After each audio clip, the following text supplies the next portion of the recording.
کہ اللہ جنت کے دروازے کھولتا ہے اور بندے کے لیے جنتیوں والے یعنی کام کرنا آسان فرما دیتا ہے، اور فرمایا کہ اللہ آسمان کے دروازے کھولتا ہے، یعنی بندہ جو بھی عمل کرتا ہے تو آسمان کے دروازے کھلے ہوتے ہیں، وہ فوراً رب کی بارگاہ میں قبول ہو جاتا ہے، اور اللہ عز و جل کی رحمتیں ہر وقت چھما چھم اس مہینے میں برستی رہتی ہیں۔ اور رسول اللہ صلی اللہ علیہ وسلم نے ارشاد فرمایا وَغُلِّقَتْ أَبْوَابُ جَهَنَّمَ، فرمایا اللہ جہنم کے دروازے بند فرما دیتا ہے، وَسُلْسِلَتِ الشَّيَاطِينَ، اور شیطانوں کو جکڑ دیا جاتا ہے، لہٰذا بندہ مومن اعمال کرتا جاتا ہے، شیطان روکنے والا نہیں ہوتا۔ اسی لیے رمضان المبارک میں بندہ زیادہ سے زیادہ عبادات کرتا ہے، اور اگر رمضان میں بھی کوئی بندہ عبادت نہ کرے تو اس کو یہ سوچنا چاہیے کہ اب اس کو کس نے روکا ہے۔ سال کے دوسرے مہینوں میں تو وہ کہتا ہے کہ مجھے شیطان نے روکا ہے، شیطان نے ورگلا دیا ہے، تو اب تو رمضان میں شیطان قید ہوتا ہے، پھر ہم کیوں گناہ کرتے ہیں؟ تو لہٰذا یہ ہمارا نفس بھی ہے جو ہمارا دشمن ہے، نفس امارہ، تو اس سے بھی جو ہے وہ اس کو مارنے کے لیے ہمیں رب عز و جل کے احکامات پر مکمل طور پہ جو ہے وہ اترنا پڑے گا، اس پہ عمل کرنا پڑے گا۔ اور رسول اللہ صلی اللہ علیہ وسلم کی ایک اور حدیث مبارکہ ہے فضائل رمضان، جس طرح آپ نے پوچھا ہے کہ اس کی کیا فضیلت ہے، تو رمضان المبارک کی فضائل میں سے ایک یہ بھی ہے جو روزہ اس میں رکھتے ہیں، روزہ داروں کی فضیلت یہ بھی ہے کہ رسول اللہ صلی اللہ علیہ وآلہ وسلم نے ارشاد فرمایا فی الجنۃ ثمانیۃ ابواب، حضرت سعد بن سعد فرماتے ہیں کہ رسول اللہ صلی اللہ علیہ وسلم نے فرمایا کہ جنت کے 8 دروازے ہیں،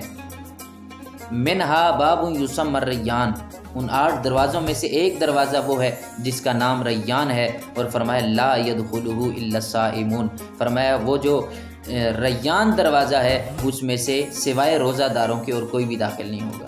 تو اب دیکھیں کہ روزہ دار کو اللہ کتنا پروٹوکول دیتا ہے، اللہ اس کو کتنی اہمیت دیتا ہے کہ اس کے لیے علیحدہ اللہ نے جنت کا ایک دروازہ بنا رکھا ہے جہاں سے یہ روزہ دار پروٹوکول کے ساتھ داخل ہوگا، جنت میں داخل ہوگا۔ تو اب روزہ داروں کو چاہیے کہ وہ ایسے اعمال کریں، ایسے کام کریں تاکہ اس دروازے سے داخل ہونا ہمیں نصیب ہو جائے۔ اور ایک اور حدیث مبارکہ ہے کہ رسول اللہ صلی اللہ علیہ وآلہ وسلم نے ارشاد فرمایا، آج عام طور پہ ہمارے ہاں یہ ہوتا ہے کہ وہ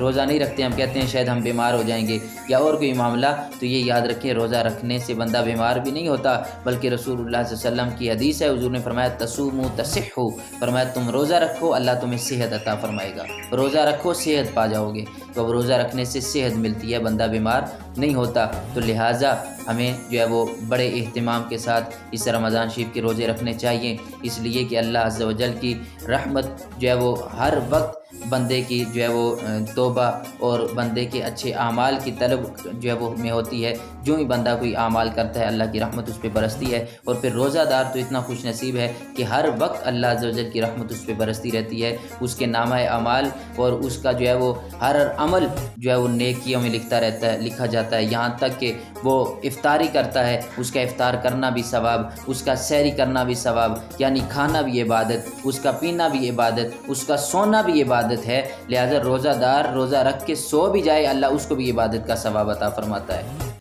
اور رسول اللہ صلی اللہ علیہ وسلم نے ارشاد فرمایا، کتنا زیادہ یہ فضیلت والی بات ہے کہ رسول اللہ صلی اللہ علیہ وسلم نے ارشاد فرمایا من صام رمضان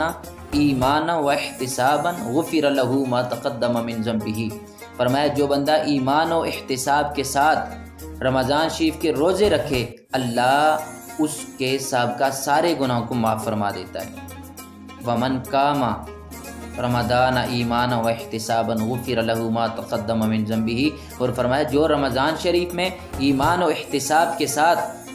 فرمایا کہ اس کے قیام رات کو قیام کرے، یعنی نماز تراویح ادا کرے، تو غفر له ما تقدم من ذنبه، اللہ اس بندے کے بھی سابقہ سارے گناہوں کو معاف فرما دے گا۔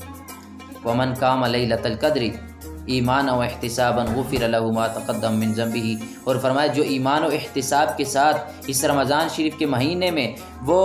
لیلۃ القدر کی رات کو قیام کرے، اللہ اس کے بھی سابقہ سارے گناہوں کو معاف فرما دیتا ہے۔ تو اللہ اتنی زیادہ مہربانی فرماتا ہے، اتنا زیادہ مہربان ہوتا ہے، بلکہ یہ روایات میں آتا ہے کہ رمضان شریف کے ہر افطاری کے وقت، ہر دن افطاری کے وقت فرمایا کہ اللہ عز و جل 10 لاکھ لوگوں کی مغفرت فرماتا ہے، اور فرمایا کہ جب جمعے کا دن آتا ہے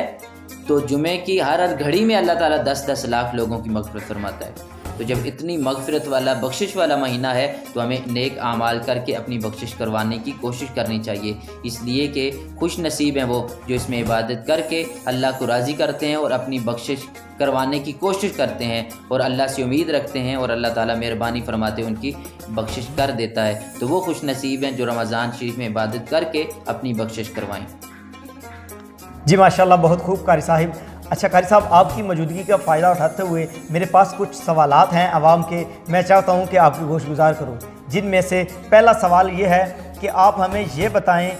کہ جب سحری کی اذان ہو رہی ہوتی ہے، صبح فجر کی اذان ہو رہی ہوتی ہے، تو ہم کچھ لوگ ایسا کرتے ہیں کہ سوچتے ہیں ابھی اذان ہو رہی ہے، ہم کھانا کھاتے رہتے ہیں کہ اذان کے اندر اندر ہم اپنا جو ہے نا روزہ کمپلیٹ کر لیں۔ آپ ہمیں یہ بتائیں کہ کیا اذان کے وقت کھانا کھانے سے سحری ہو جاتی ہے، مطلب ہمارا روزہ ہوتا ہے یا نہیں ہوتا؟ اگر نہیں ہوتا تو کس وقت تک ہمیں جو ہے نا کھانا کھا کر اپنا جو کمپلیٹ کر لینا چاہیے کھانا؟ صاحب، آپ نے جو سوال کیا بڑا پیارا سوال ہے کہ روزہ جو بند کرنا ہے وہ اذان کے ساتھ بند کرنا ہے یا وقت کے ساتھ بند کرنا ہے۔ اس حوالے سے یاد رکھیں کہ ہمارے ہاں یہ معمول ہوتا ہے کہ وہ اذان کا انتظار کرتے رہتے ہیں، یا بعض اوقات وہ کان لگا کر سنتے ہیں، کہتے ہیں ابھی ہماری مسجد میں نہیں ہوئی، ابھی باہر جو ہے وہ فلاں مسجد میں ہو رہی ہے، تو اپنی مسجد میں پھر اذان ہونے کا انتظار کرتے رہتے ہیں۔ یاد رکھیں کہ یہ اپنے روزوں کو ضائع کرنے والی بات ہے۔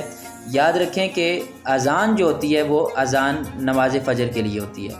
نماز فجر کے لیے اذان ہوتی ہے، اور اگر وہ بندہ اذان وقت سے پہلے ہوئی تو پھر اس صورت میں اذان نہیں ہوگی، اور اذان اگر وقت کے ساتھ ہوئی یعنی وقت کے داخل ہونے کے بعد ہوئی تو اس صورت میں اگر اس اذان کے ساتھ روزہ بند کرنے والے کا پھر روزہ نہیں ہوگا، اس لیے کہ اذان جو ہوتی ہے وہ وقت کے داخل ہونے کے بعد ہوتی ہے، اور پھر جو اذان کے ساتھ یا اذان کے درمیان یا اذان کے ختم ہونے تک کھاتے رہتے ہیں ان حضرات کا روزہ نہیں ہوگا۔ لہٰذا روزہ وہ اذان یعنی جو وقت ہے فجر کا وقت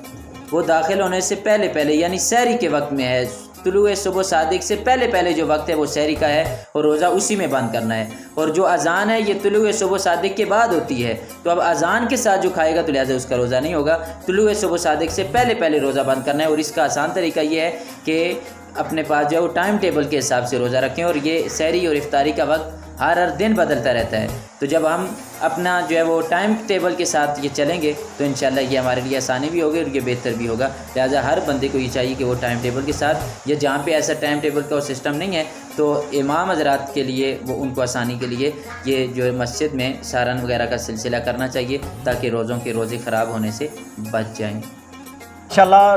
بہت خوب۔ ناظرین، آواز 24 کے لائیو اسٹوڈیو سے خصوصی ٹرانسمیشن میں نور رمضان،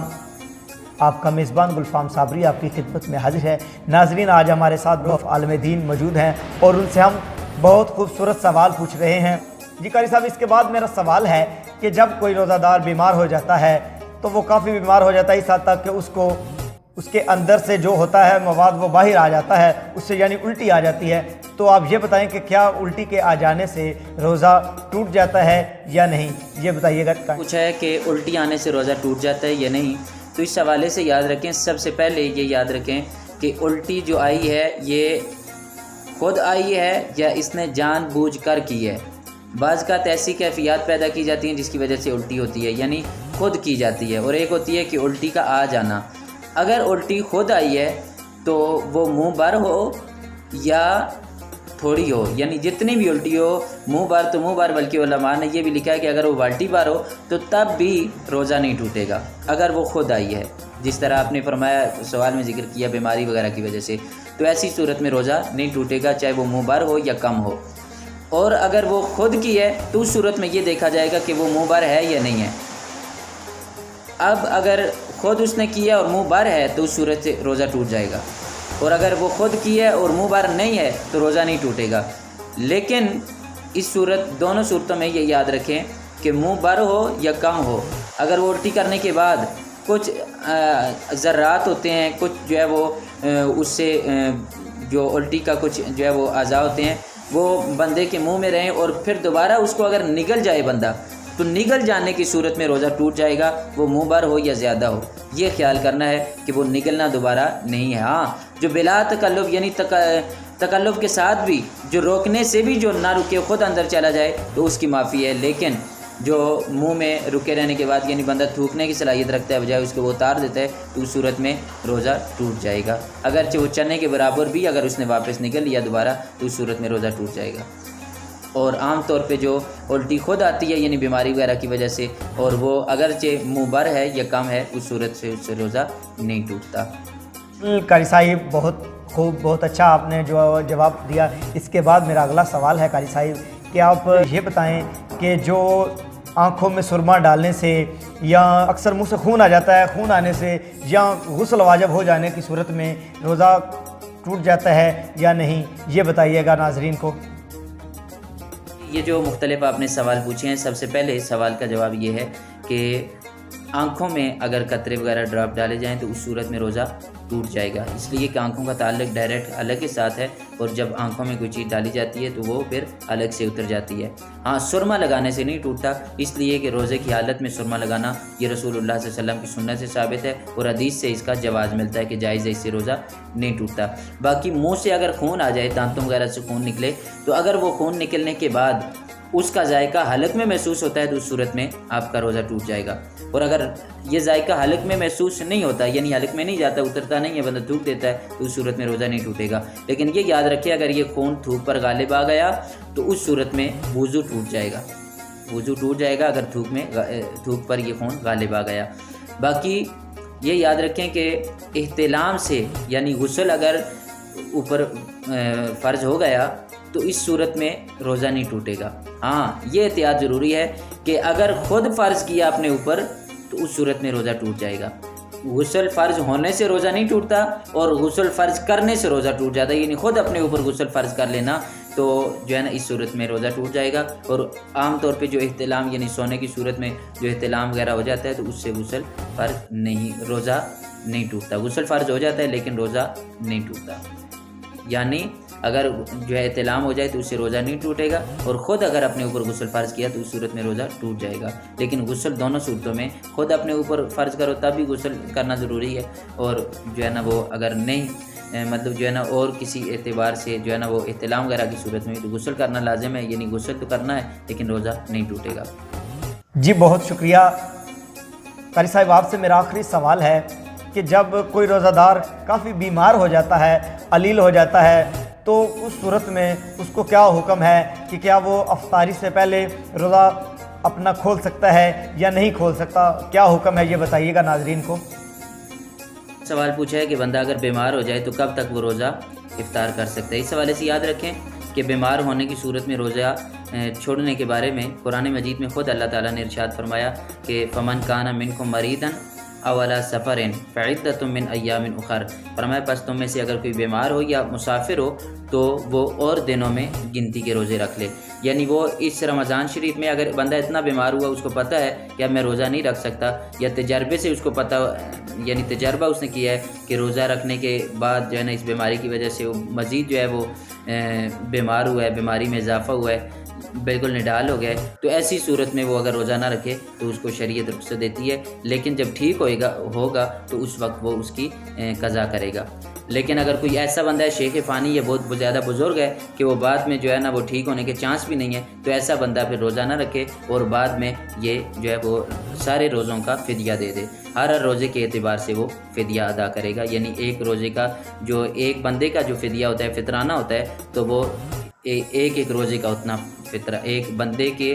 جو ہے وہ جتنا فطرانہ ہوتا ہے اس فطرانے کی مقدار میں ہر روزے کا وہ فدیہ ادا کرے گا. جی مولانا صاحب آپ کا بہت شکریہ، آپ نے اپنے قیمتی وقت میں سے ہمیں وقت دیا. آخر میں آپ سے یہی کہوں گا کہ آواز 24 کے توسط سے آپ کو دیکھنے والوں کے لیے کوئی پیغام دینا چاہتے ہوں تو سامعین و ناظرین کو یہ آواز 24 چینل اس کے توسل سے یہ پیغام دینا چاہتا ہوں کہ رمضان شریف بہت برکتوں والا، عظمتوں والا مہینہ ہے، اس کو عبادت میں گزارے. زیادہ سے زیادہ عبادت کر کے گزاریں، اس لیے کہ اس کا مقصد کیا ہے کہ بندے کی بخشش ہو جائے۔ تو لہٰذا رمضان کو اس طرح گزاریں تاکہ یہ ہماری بخشش کا سبب بن جائے۔ اور جہاں پہ یہ باقی معاملات ہم روزہ رکھتے ہیں، نمازیں پڑھتے ہیں، تو وہیں پر جو غرباء ہیں، مساکین، جو یتیم لوگ ہیں، جو بے آسرا ہیں، جن کا کوئی سہارا نہیں ہے، تو ان کی آپ مدد بھی ضرور فرمائیں تاکہ ہم جب عید کی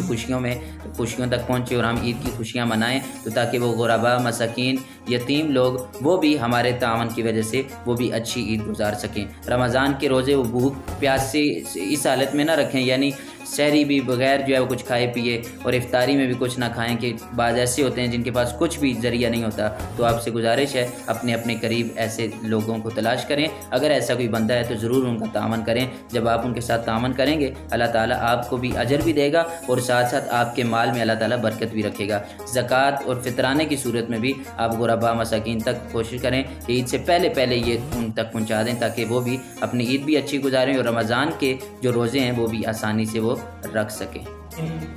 آواز 24 کا لائیو اسٹوڈیو خصوصی ٹرانسمیشن نور رمضان۔ آج ہمارے ساتھ بہت ہی خوبصورت عالم دین تھے، جنہوں نے بہت ہی اچھے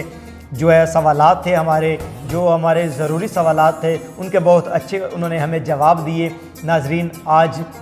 کیونکہ 9 رمضان المبارک کی افطاری انتہائی نزدیک ہے، میں آپ سے پھر وہی بات کہوں گا جو میں آپ سے روز کہتا ہوں، اپنا خیال رکھیے اور اپنے ساتھ جو غرباء ہیں ان کا خیال رکھیے، جو ان کے پاس کھانے کے لیے نہیں تو ان کو دیجیے، اللہ آپ سے خوش ہوگا، اپنا خیال رکھے گا۔ اپنے میزبان گلفان صابری کو اجازت دیجیے، اللہ حافظ۔